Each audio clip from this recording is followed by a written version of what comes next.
अस्मद्गुरुपरम्परया विद्महे ज्ञानलिङ्गेश्वराय धीमहि तन्नो गुरुः प्रचोदयाते।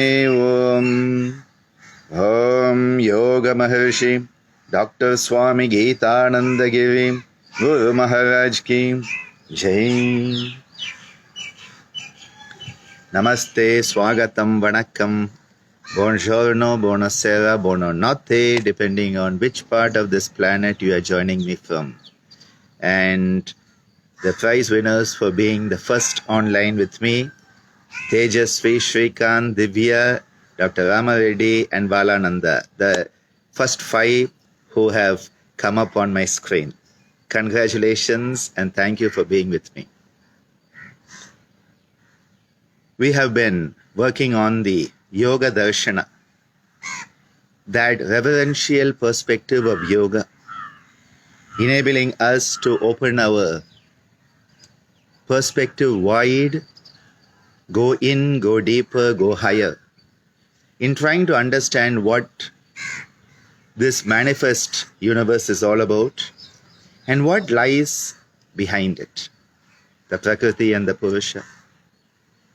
We have been working on this the last 5 sessions with our Yoga Sutra, Ashtangam, and I felt that this would be a good time because tomorrow Team 52 starts Module 3, and I thought this is a good time for us to remember Ammaji, our beloved living Siddha of Pondicherry, has always reminded us that we need to remember because as a human being we often forget to remember. Forgetfulness is quite a state of being for most people. We so easily forget, especially our blessings. And this is why it is so important to realize how blessed we are to be born human, how blessed we are to have found yoga, and how blessed we are to be accepted with love, compassion, and a warm hug by Mother Yoga herself. We need to remember.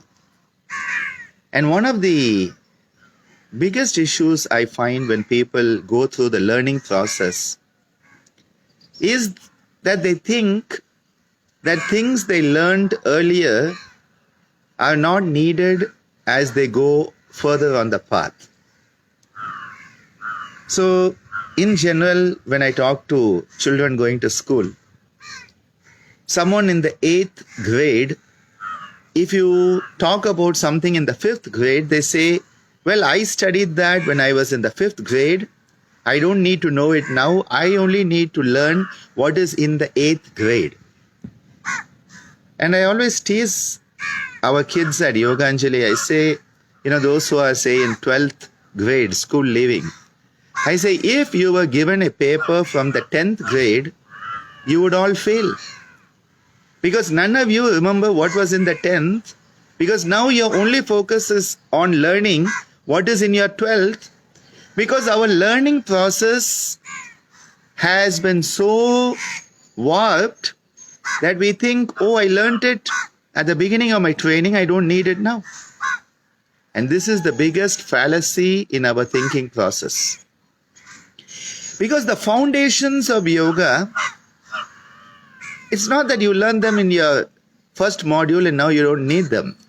Oh, I learned them when I was doing my, first set of sessions and now I'm into my 7th set of sessions, so now I don't need them. No. Because these are the foundations, and your building, if it is to be strong, will always need the foundations irrespective of how high or how wide you become. You cannot neglect your foundations because the foundations are the core of your whole existence. When my father talks about pranayama, he says Vibhaga pranayama, the subsectional breathing, is the ABC of pranayama. It is the ABC of pranayama. And so everybody says, we learned Vibhaga pranayama, in the first month of the 6-month course, and now we don't need it because we are in the 5th month and we are so advanced. No, not at all. See, ABC means the alphabet. So it doesn't matter whether I am writing my PhD or my postdoctoral or my 25th book, that ABC is going to always be the unit of whatever I am doing. It doesn't matter how advanced you think you are in your practice, the ABC, the foundation, is always going to be an important component unit, constituent of whatever stage you are in your growth. And this is why Ammaji's wisdom, remember to remember, is so apt. Today, I wanted to talk about the Adhikara Yoga, which is basically the Yama-Niyama. And what are the Yama-Niyama? Well, everybody says, Dr. Ananda, we know they are the first 2 limbs of Ashtanga Yoga of Maharishi Patanjali. And so we know our answer. Can we go on to something more advanced? People try to skip through it because it's inconvenient, unpleasant truth. When you start to work on yourself and reflect on yourself with reference to Yama-Niyama, it is usually unpleasant and inconvenient. Adhikara. Adi, the highest. When we talk about the highest, the Adi, often also said as Adi. Kara is to do. So someone who is capable of being and manifesting at the highest state, someone who is ready to do what is needed to be at the highest state, is an Adhikarin.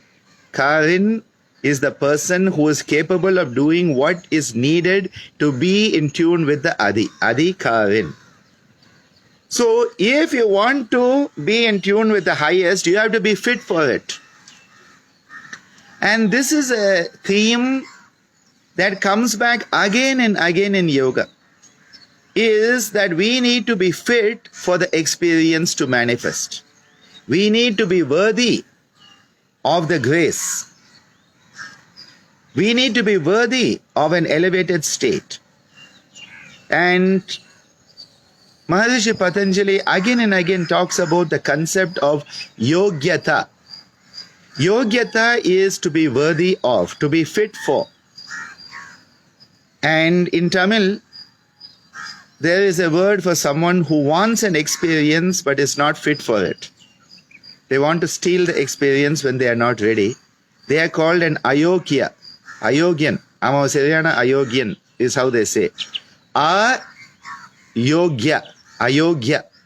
Yogyata is someone who is fit.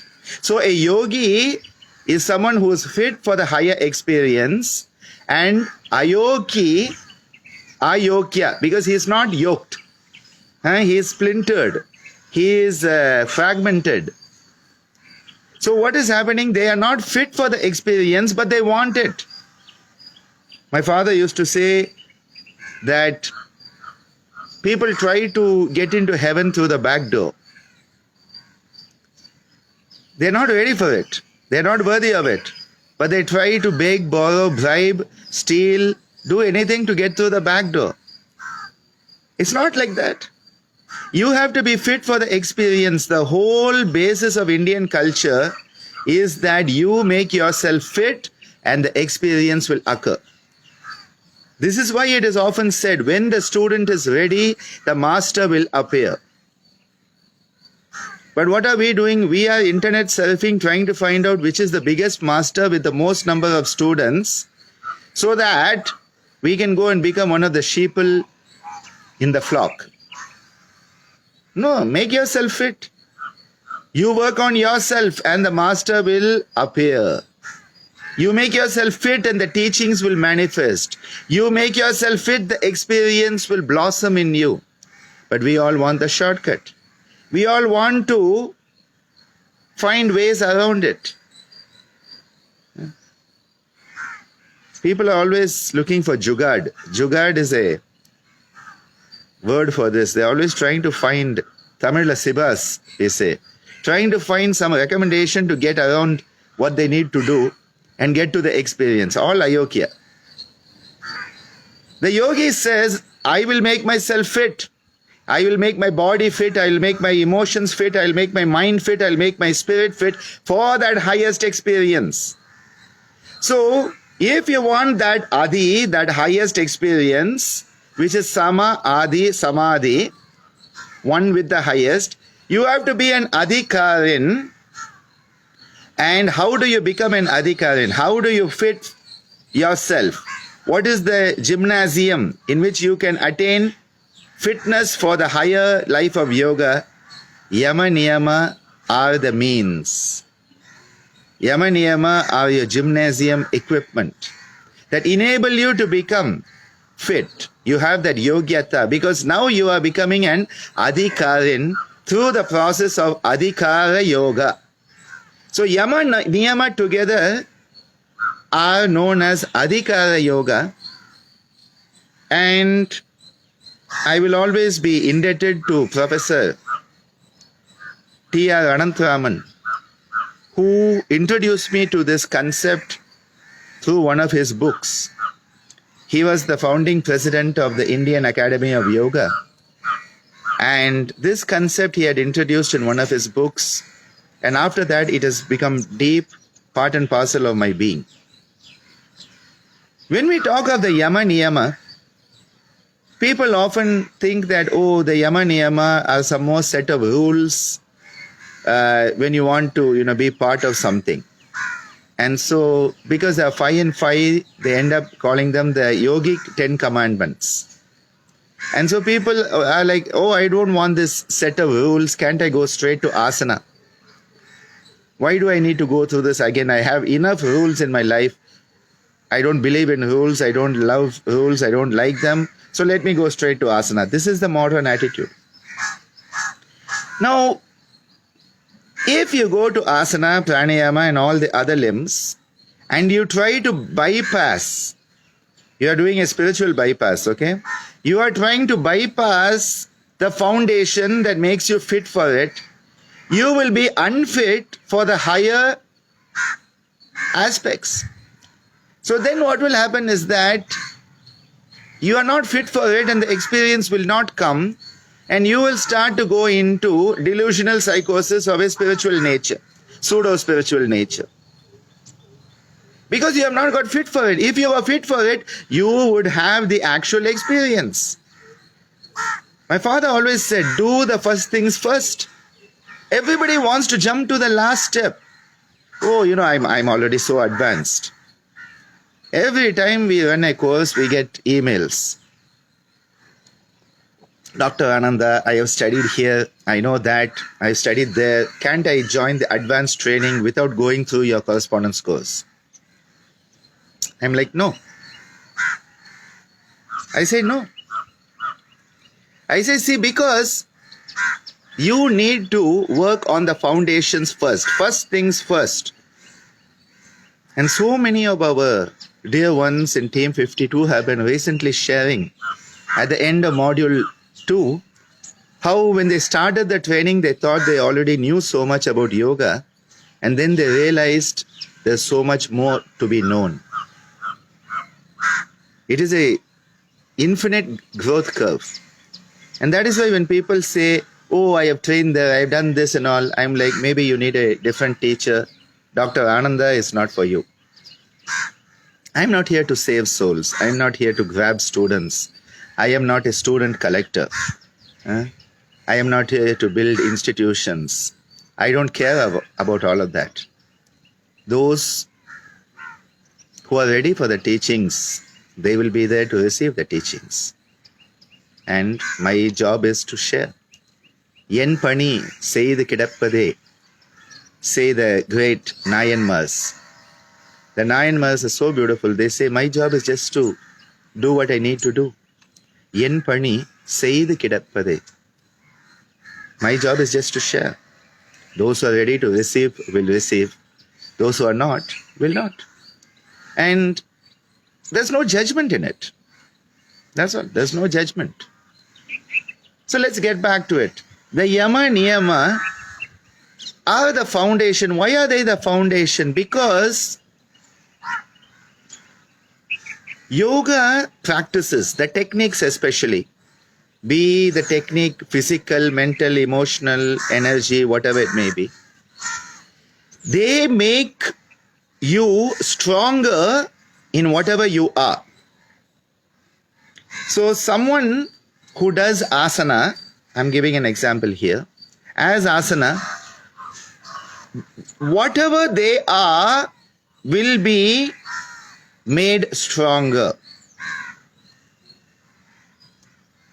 Now the problem is, if you have not gone through Yama-Niyama, if you are not constantly working on the Yama-Niyama, if you are not capable of self-reflection,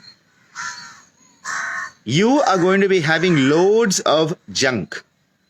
So you are going to become a better junkyard by asana and pranayama, because you have not cleared the junk that is there. The debris has not been cleared, and hence you are becoming a better junkyard. And I don't think that's what people should be. If there's a lot of egoism, ahankara, and you have not worked on that, the asana pranayama will make you an even bigger, sorry for the word, but the word is prick.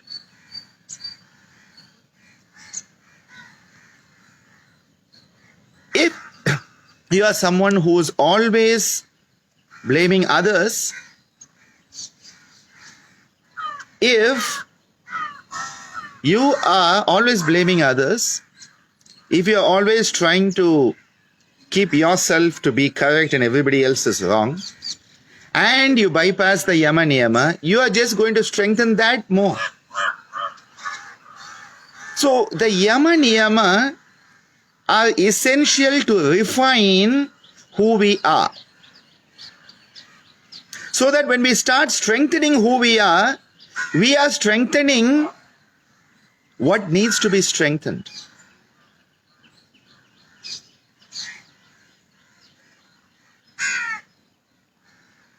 The Yama are based on negation. The Niyama are based on affirmation. So the negations and the affirmations, that are the foundation of enabling you to become the best version of yourself or what you need to be. Leave the best out of it. You become what you need to be, for which you have been born, your dharma, your purpose, so that then the techniques of yoga can strengthen that and further refine it on your journey. There was a recent study on how people who did yoga and meditation, because in the West, yoga and meditation are two separate things. Here for us, they are all one and the same.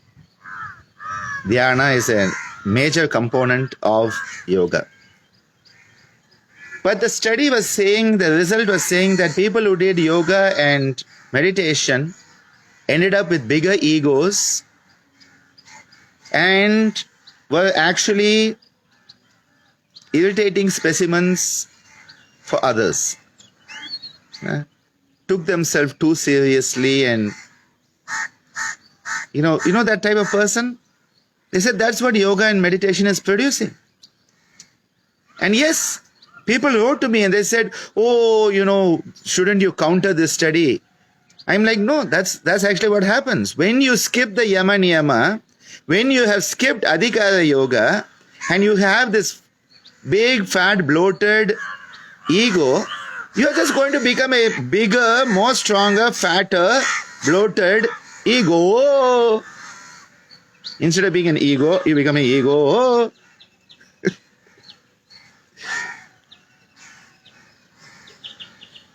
why did Maharishi Patanjali bring the Yama-Niyama into it? Because without Yama-Niyama, you are going to be stuck in the junkyard. And yes, Soundarajan, A-Niyama, A-Yama. And starting the journey of yoga is like starting a car with punctured wheels. So true. So true.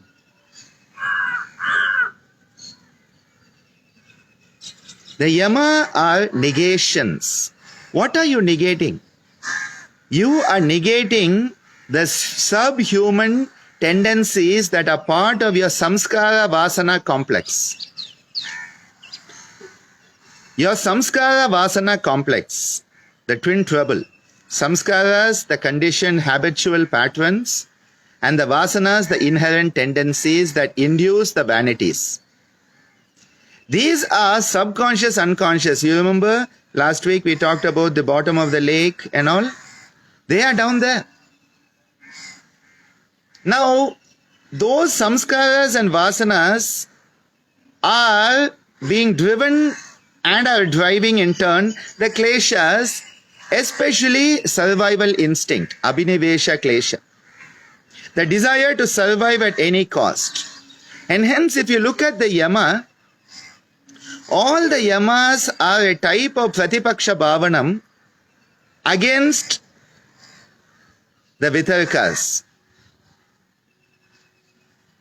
On Thursday, we were talking of pratipaksha bhavanam, contrary attitude. All the yama are already a pratipaksha bhavanam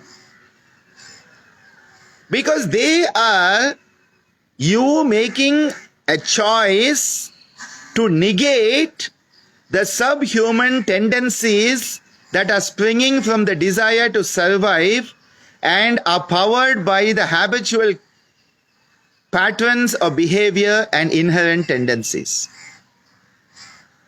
So instead of going along with those negative patterns that are based on survival, you are in fact already practicing a pratipaksha bhavanam by adopting the yama. Vitarka badhane pratipaksha bhavanam. The vitarkas, the deviants are coming. What are the deviants? They are pulling you off the path. The deviants are deviating you away from being human. So if you look at the deviant, himsa, violence. What is violence? It is one of the primitive responses to the desire to survive at any cost. I see you, you appear to be a threat to me, you threaten my existence, hence I try to kill you so that that threat doesn't exist and I can survive further. Very primitive.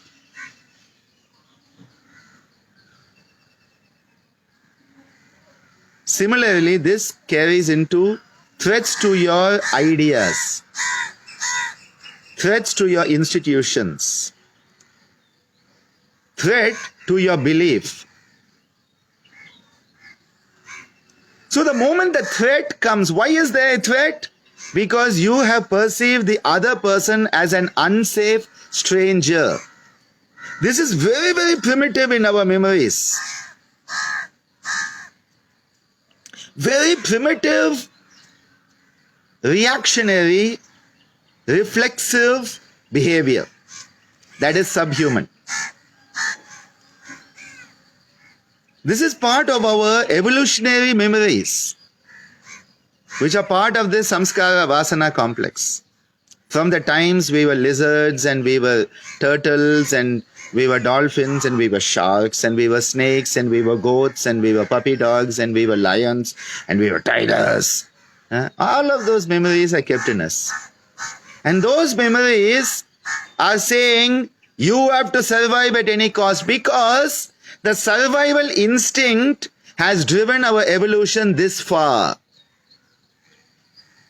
Survival of the fittest, as Darwin put it, has driven our evolutionary journey till now. It has been an able tool a potent tool to enable us to come to where we are.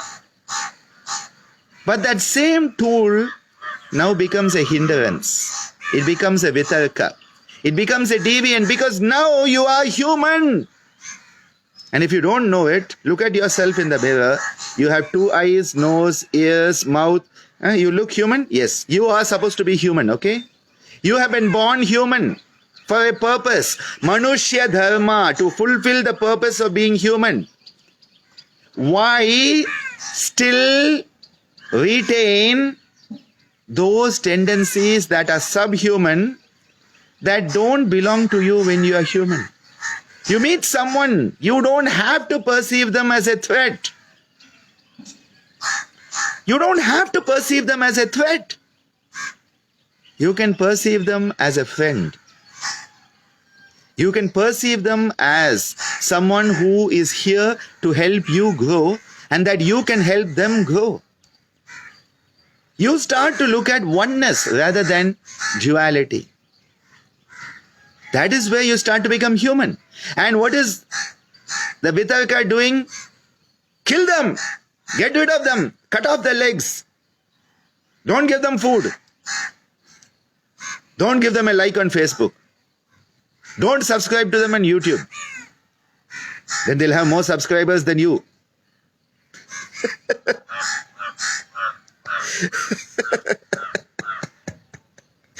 All of this is driven by this primitive desire to survive at any cost, coming through the samskara vasana patterns, creating more and more loads of karma. And that is why the Yama is saying, I choose not to be violent. Violence in thought, violence in deed, violence in word. You are being given an opportunity, a God-given opportunity to make a choice.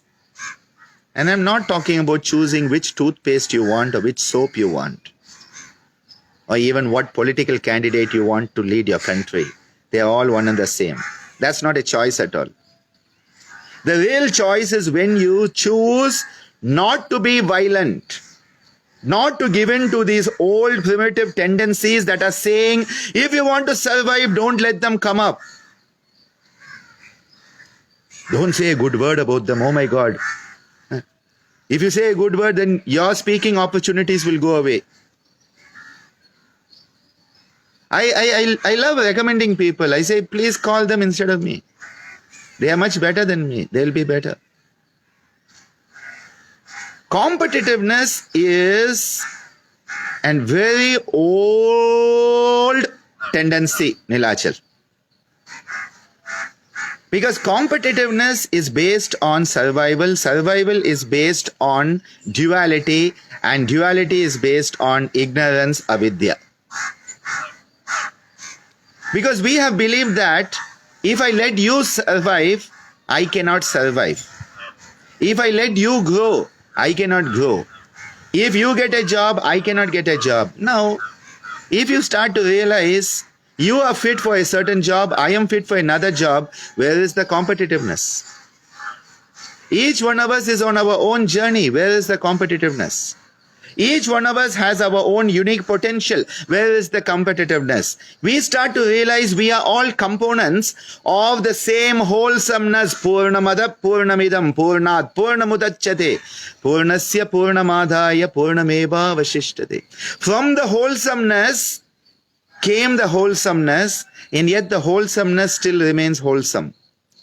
From the infinite comes the infinite, and still the infinite remains the infinite. And suddenly you move from a tendency to grab, parigraha.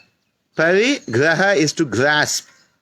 You move to giving, sharing, aparigraha.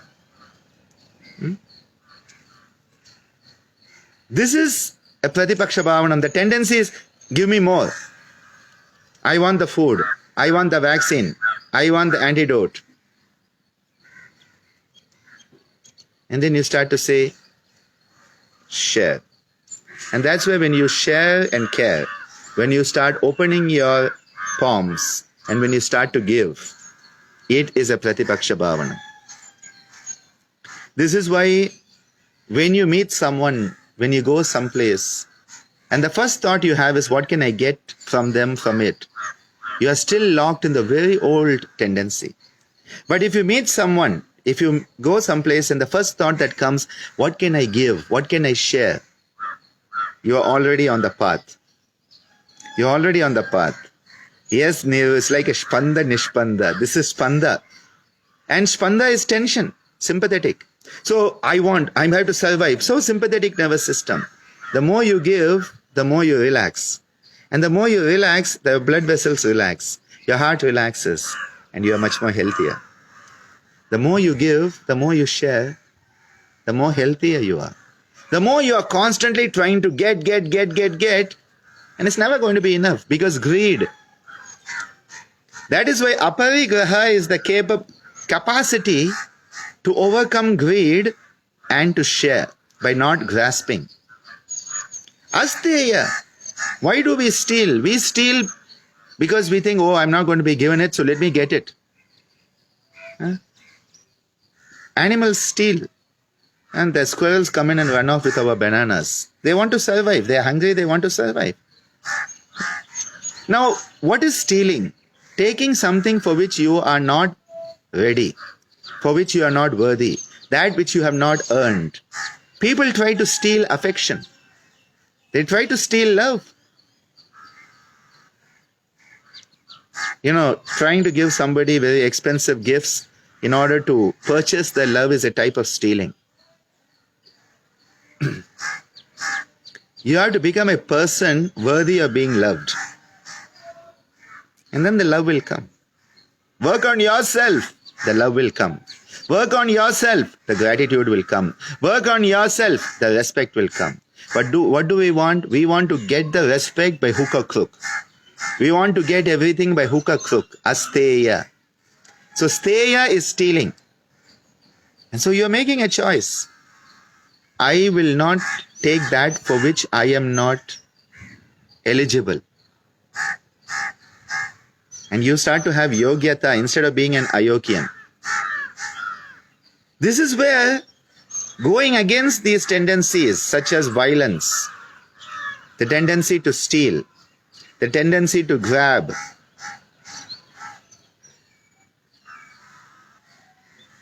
and what is the first thing we do when we have a problem? You are caught doing something and someone says, did you do it? And you first say no.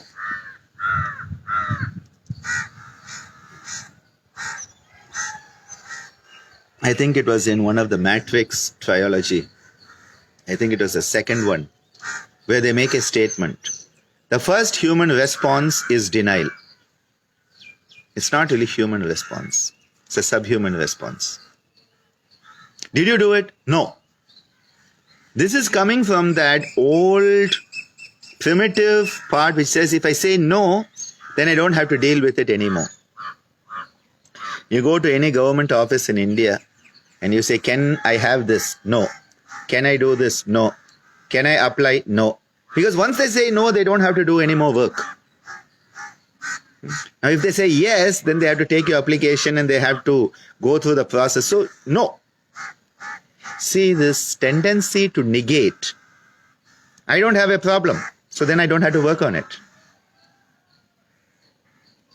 It is only when you accept that you have a problem, you start to work on it. This is why acceptance is such an important choice in order to change. Without acceptance, change cannot occur. So here there is a very, very important component coming in of satya and asatya, the untruth and the truth. Because people are afraid to speak the truth because they think that it will put them in trouble.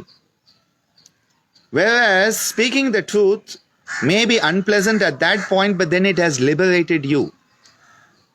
Whereas the more you lie, the deeper you get into that quagmire, and then it becomes very difficult to come out. And this is why to be able to stand up to be counted, Now I must warn you that many people, when they hear of the Yama-Niyama and they take it very strongly and seriously, they really get into this Ahimsa and Satya. These two are very strong for Mahatma Gandhi also. So people, they say, okay, I'm going to follow the Yama-Niyama. And so they go vegan. So they think now Ahimsa is taken care of. And then they are going to speak the truth. And so what they start doing is speaking the truth in such a violent way. They start hurting everybody, creating a mess wherever they go, because I am going to speak the truth and nothing but the truth. And they don't have the capacity to realize that they are being violent in trying to speak the truth, which actually is only their perspective and not the real truth at all. Because most of the time we are locked in our perspective. It's not even the truth we know. I am going to speak the truth, and so you go up to someone and say, you are downright ugly. You don't need to do that, okay? You don't need to do that. No, I was telling her what she looked like. I am being truthful, following the Yama. I'm like, you have just been violent. They don't even realize it. They don't even realize that. So, you cannot isolate them. And Brahmacharya, the tendency, again survival. What does survival say? Keep on spreading your genetic material so that your species survives. And you start to say, there is a way to use everything, right useness. There is a proper structure in which to use things. Within the structure, things are legitimate. And this is why it is not celibacy, but another word comes in, continence. It is a good word actually. Continence is a good word. Fidelity is another good word for this. But then you start to realize Brahmacharya is not just the babies you produce, but actually much more than that. It is how you are in tune with the cosmic pattern. Your life becomes a life in tune with the cosmos. It becomes an achar, which is how you live. What are your activities? How do you live? In tune with the highest principle of the Brahman itself, of the cosmos itself. And how that creativity becomes part and parcel of your life in a very positive way. No repression, no suppression. And people get very, very complicated with this. And I know of so many couples who have had issues because one of them took up yoga and came to know about Brahmacharya and refuses to, have sex with a partner and says, no, I'm following yoga and Brahmacharya, and they just ruin the relationship. It's not about that, okay? Because then what you are doing is you are spoiling a relationship. You are spoiling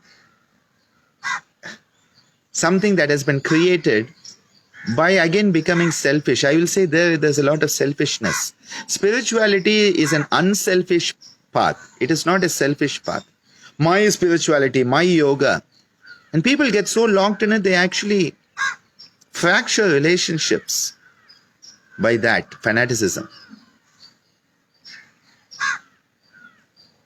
There is a place, there is a time for everything. Can we wait? Can we have patience? Can we do things as they are meant to be done? The appropriate way for the appropriate person in the appropriate time? Then it becomes dharma. So the yama are negating the subhuman. And so you are sort of coming out of that subhuman tendencies and you are growing into what it is to be human. Now the niyamas are affirmations. They are affirmations that are enabling you to grow more into that humaneness. So you have come out of the subhumanness through the yama You are strengthening the humane qualities through the niyama. So if you look at it, saucha, purity, having purity of thought, word and action. Santosha, having contentment. The opposite of competitiveness is santosha. And what does Maharishi Patanjali say? From manifesting santosha, becoming santosha, santoshat anuttama sukha labhaha. You have an unparalleled sense of ease. Because there's nobody, you are not competing with anybody. You are not wanting anything. The Bhagavad Gita uses the term nitya tripta. Someone who is having that beautiful sense of contentment. And then come the three combination, tapa, swadhyaya, ishvara, pranidhana, that are also part of Kriya Yoga, to work on the kleshas. So see, you have worked on the subconscious, unconscious, samskara, vasana patterns and the abhinivesha that is there. Now, through tapaswadhyaya, ishvara, pranidhana, you are clearing out the rest of the kleshas. Avidya, asmita, raga, dvesha, abhinivesha, klesha. So here, you are making a choice that all that is not is to be removed. That is saucha. And Maharishi Patanjali says, through saucha, you become fit to witness the self. Atma darshana yogyatvanicha. You have that yogyata, fitness for Atma darshana, to actually witness the true self. Because what has happened? Swanga jugupsa paraira samsargaha. You have come away from bodily attachments. You are not attached to other people's bodily experience. You are not relating to others based on physical appearances, but you are starting to have a soul-to-soul, heart-to-heart connection with people.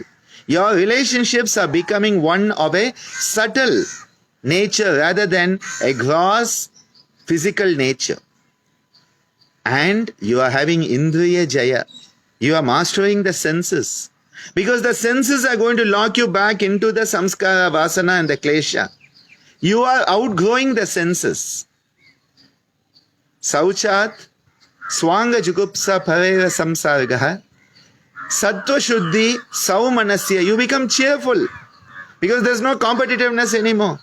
Nobody is a threat to you. You start to become cheerful. Mudita starts to manifest as your state of being. Saumanasya.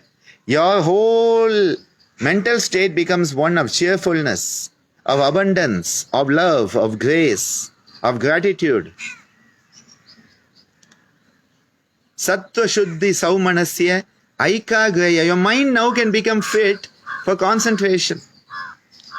See, as long as you are caught up in this dog-eat-dog world, rat race and doing everybody in so that you will be the last person standing, you have no time to focus your mind because your mind is so scattered in all of this nonsense.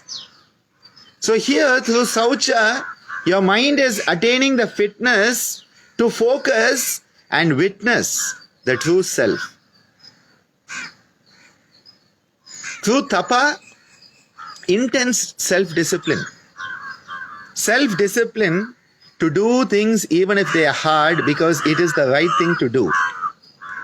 To do that which you are to do even if the world is against you. To stand up and be counted. These are qualities of tapa. And tapa starts to burn away. It is a lot of burning. Tapa burns away all that is not you so that what is you can start to shine forth even more bright. That light bulb can start to glow brighter. Because that tapa is purifying. That discipline that can go against the current, go against the herd mentality, go against the peer pressure. And then swadhyaya, your internal GPS, self-reflection. One of the greatest humane qualities is the capacity to self-reflect. You move from being reflexive to being reflective. You move from being reactionary to becoming responsive. You move from being a slave of the senses to the master of the senses. This introspectional self-analysis is not to start saying, oh, I'm so bad, but to see where you are, what you are doing. Cognize yourself.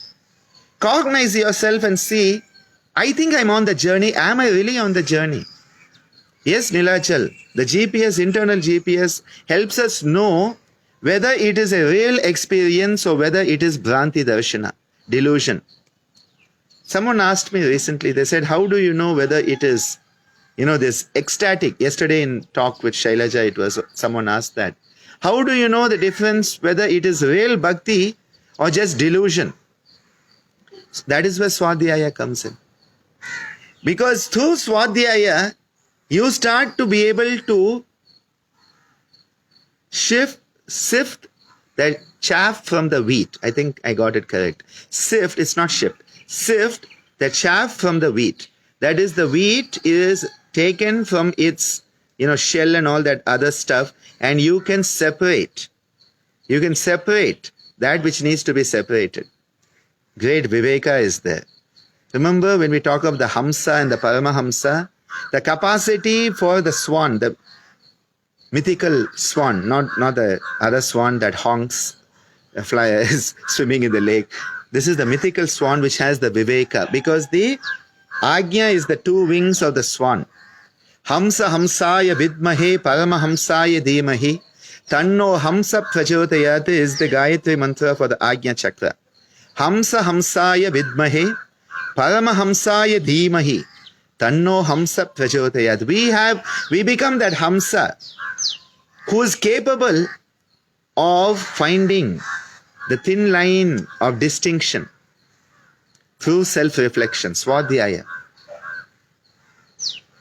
People are scared for Swadhyaya because initially when you start it, there's a lot of junk inside. There's a lot of old rotten stuff inside, and we need to face it. We need to face it and clear it out. It's like you go into a room that you haven't opened for ages, and there will be a lot of dust and a lot of junk and stuff. Most people, they just close the door and come out. The yogic attitude is go in there and clean it out. And that's why Swadhyaya enables us to go in. Tapa enables us to do what needs to be done to clean it out. That's why they work together. And then comes Ishvara Pranidhana. Because the animal nature, the subhuman nature, finds it very difficult to give over because there's a lot of survival nature there. But in Ishvara Pranidhana, you are outgrowing even that survival instinct, Abhinivesha Klesha. Even the Abhinivesha Klesha is being outgrown because you are giving over to something higher.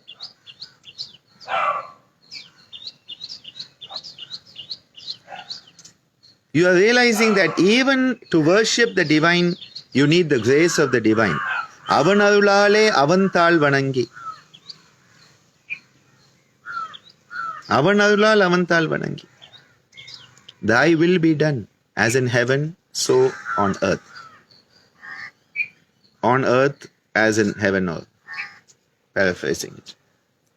To be able to give over to something higher, have trust, faith, conviction. That is where the Shraddha comes in. And in that Ishvara Pranidhana, you are transcending your limited ego. You are transcending the desire of this ego to survive at any cost, and you are realizing there is something bigger. Tapas, Swadhyaya, Ishvara Pranidhana. These are the three tools within the Niyama. See, the Yama, what is the Yama doing? It is restraining, negating those subhuman. Saucha, Santosha starting to manifest the human. And now, Tapas, Swadhyaya, Ishvara Pranidhana are actually putting you on that trajectory towards divinity itself.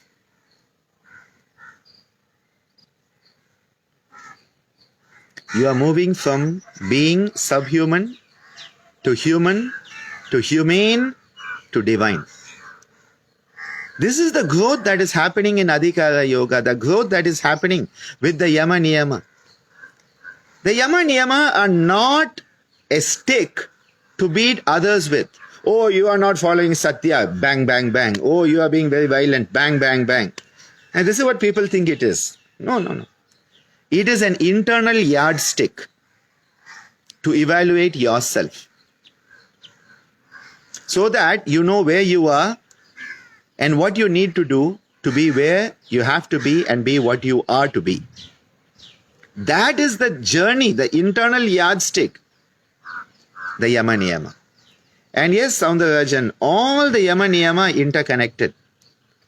Because you cannot have ahimsa without satya, you cannot have satya without ahimsa, asteya without brahmacharya, brahmacharya without satya. Similarly, saucha, because that purity has to also interlink with what is already there. It has to interlink with the yama. Tapa has to interlink with the yama, because tapa will strengthen your capacity to do what needs to be done to get out of the rut of the vitarkas. So each one of them is supporting each other. They are a team, a 10-member team of Adhikara Yoga. They are your 10-member team. Now, the Hatha Yoga traditions have given a few more yamas. You find other versions where there are 10 yamas and 10 niyamas. These are additions. For me, Maharishi Patanjali is the prime authority to whom I would always refer. And along with that, to Lord Krishna, Yogeshwar Krishna in the Bhagavad Gita, where he talks about those humane qualities of having Maitri Karuna towards all living beings, having balance in Sukha Dukkha, Mana Apamana, which is more Sthita Prajna. So the Adhikara Yoga, which is the topic for today, is the foundation, is the basis on which the edifice of the Yoga Sadhana is to be built. Because if you are still stuck in the subhuman tendencies and your human, humane and divine potentials are still potentials and are not manifesting, practicing the other limbs of yoga, especially asana, because most people, even pranayama has not done much. The asana can strengthen things that you don't really want to see. And then people start to wonder, oh, this person is doing yoga for 20 years. Why are they such a pain in the wrong place? Well, because the Yama-Niyama have not taken seed in them. And again, the seed will grow when you pay attention to it. So the seed of the Yama-Niyama are there in all of us. The potential is there. Are we going to focus on it? Are we going to let our mind energize it so that the seeds can sprout and the beautiful tree of the Yama-Niyama can grow, in which we can climb up, eat the fruits on the way, have a nice tasty fruit. And then as you climb up the tree, start to have this bigger perspective of what things really are. When you are down with your nose in the swamp, your perspective is so limited. As you grow, your perspective enlarges and suddenly it all makes better sense. It all makes better sense. Thank you for being with me today. I deeply appreciate all of you taking time to be with me, because giving someone time is an act of generosity. And I thank you for your generosity of sharing your time with me. And when you share time, you're sharing energy. And if you have been listening to me, well, that's an even greater act of generosity. So thank you for your generosity in being there so that I can share and let these teachings flow through me. None of these teachings are mine. I don't claim any ownership over anything that I say. If I say anything stupid, I claim ownership, okay? When I don't make sense and when I speak nonsense, I claim ownership for it. But when anything is sensible, It is coming from the grace of the Guru, the grace of the Divine, Bhagavat Kripa and Guru Kripa, Guru Anugraha.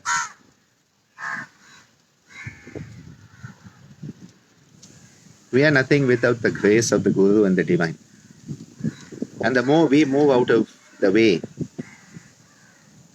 the more the universe can manifest through us.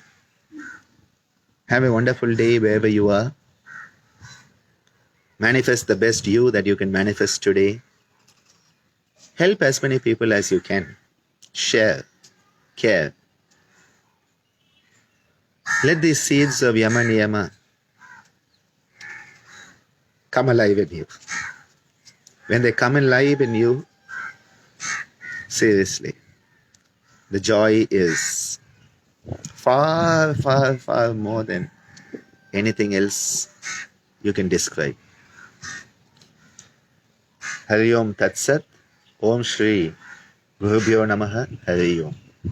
Thank you. Dhanyavadaha. Grazie. Nandri.